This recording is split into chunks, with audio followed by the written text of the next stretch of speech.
Welcome to the Association postgame. MJ Acosta-Ruiz in our LA studio with WNBA champ Lexi Brown and two-time championship coach, our coach, David Fizdale. Hey, thanks for hanging with us here on this six-game night around the Assoc. You just watched Hawks Rockets right here on NBA TV. We're coming to you right after the conclusion of that game. But before we get into the full highlight from that one, let's take a look at we will take a look at the scores for you, but we are going to go to the highlight first. Just keeping you on your toes, okay? Let's get out there. Just kidding again. Here are the scores from around the league. They're messing with us. I just want to make sure I'm paying attention and doing my job, all right? That's fine. You got to earn the check. I know we were giving our producer Steve some grief over there at that Knicks win over the Brooklyn Nets, but you know what? Oh, man. A win is a win is a win. For at this time of year? And right. Same with Boston and Memphis. Boston and Memphis. Those are both traps. Both of those are trap games. You got Minnesota's almost. Yeah. Listen, everything is real. Okay, very. Detroit got it together. It's Friday, you guys. Stop Freaky Friday. Stop playing games. All right, Katie and the Rockets look to gain momentum as C.J. McCollum and the Hawks seek their 12th consecutive win. First quarter, we were talking about this dude, Jalen Johnson, balling this year. One dribble from half court. Literally. One dribble from half court is crazy. That is crazy. Katie's moves are just a different level. Second quarter now. There's friend of the show, C.J. McCollum. Don't do that. A little later. Another one. Dribble. Again. A slam. Come on. Easy We're back. off to the third. Oh! Shanks right out the way. That's, wow. Watch out. That's, all right. Halfway through the quarter, KD back at it. 25 points through the third. Look at him. Nice assist over to Safari from the three. 26 away from 51. Right, Yep. great math. Still in the third. Tari Eason, hello, sir. He needed a game. He did. He got rolling tonight, for sure. And there's a lot of season left for him. Okay. That was a little, reverse. He said, I got time. Why not? You saw he checked to see if Just in no case. I know. He saw what happened with his teammate. Rockets win 117-95. A much-needed victory for the Rockets as they end the Hawks' 11-game winning streak. KD finished with 25 and is now just 26 points away from passing Michael Jordan for 5th on the all-time NBA scoring list. Wow. So the Rockets bounced back from back-to-back losses against the Lakers with a resounding win to sort of halt the league's hottest win streak.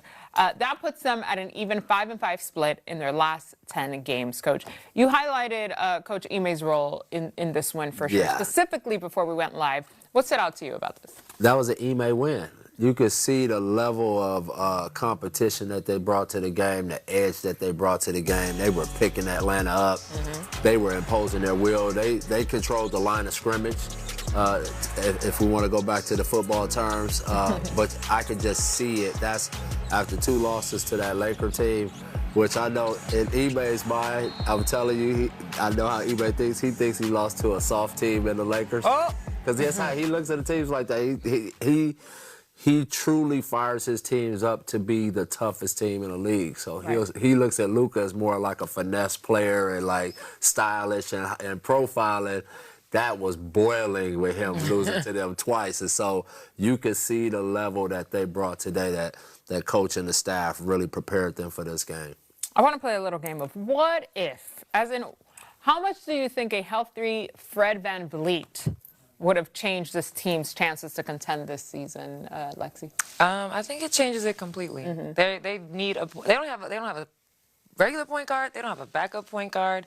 They're doing a pretty good job of running the one by committee, but that is very hard to win a championship when you do not have a floor general out there. So yeah, a what if game. I love what ifs. I know. But, prayers up to Fred VanVleet's recovery time. Obviously, take your time because it's your body, but they need you out there, Fred. Well, the big part is that this man's done it.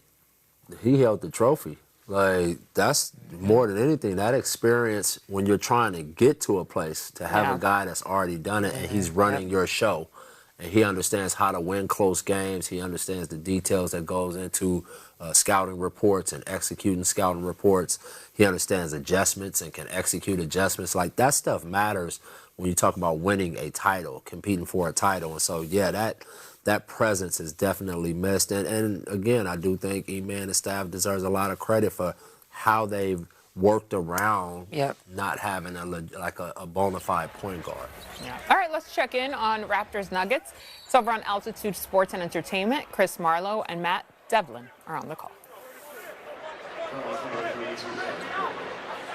So if you're just joining us, we are now watching this together, this Toronto and Denver game. This is what we do all the time here on the Association. We are your direct look into the action, game day action, and all of the conversations around the league every single night. Now, guys, coming into tonight's matchup against the Raptors, the Nuggets split their last 10 games with key losses against the Lakers, Timberwolves, Thunder, and a blowout defeat against the Knicks.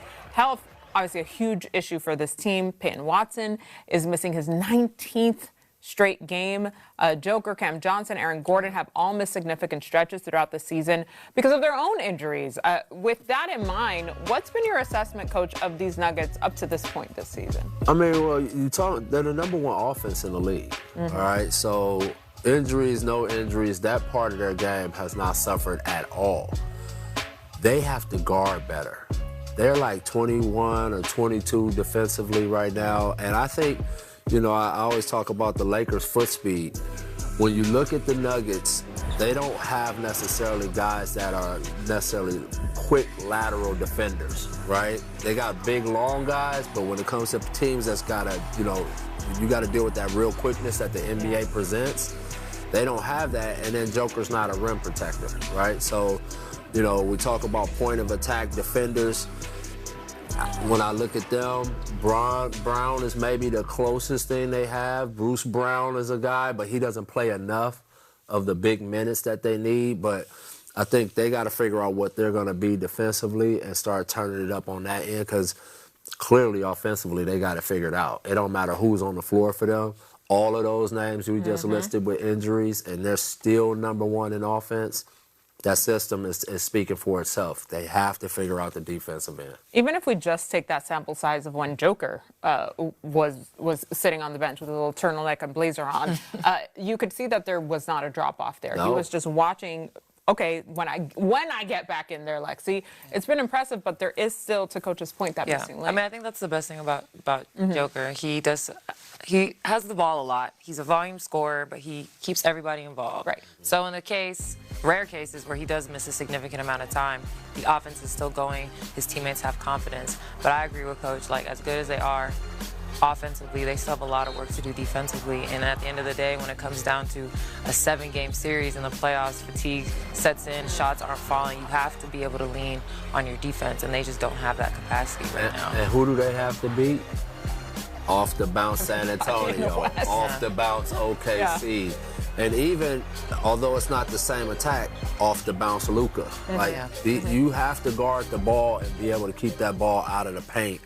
And that's something they're going to have to figure out, which I think the Lakers are starting to figure out a little bit how to protect their guys.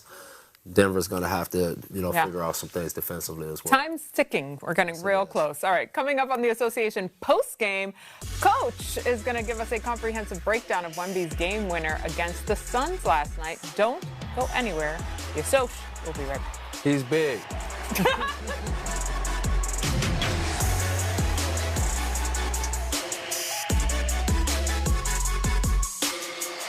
Step inside the game you love with the NBA app.